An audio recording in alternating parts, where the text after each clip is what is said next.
சாட்டையை எடுத்த அண்ணாமலை. கோவையில் தொண்டர்களின் வெற்றிவேல் வீரவேல் கோஷத்திற்கு இடையே தன்னை தானே சாட்டையால் அடித்துக் கொள்ளும் போராட்டத்தில் ஈடுபட்டார் அண்ணாமலை.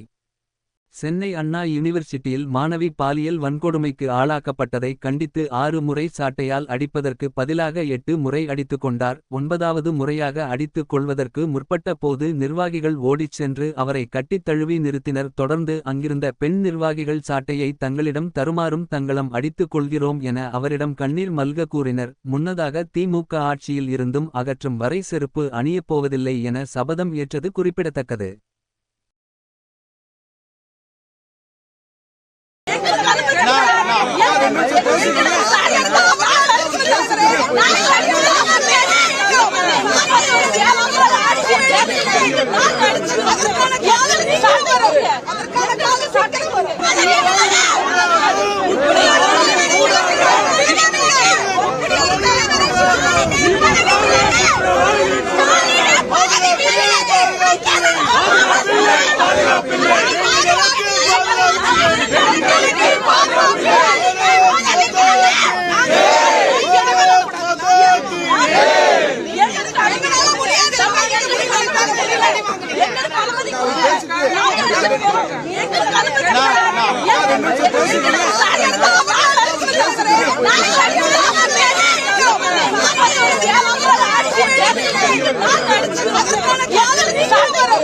நான்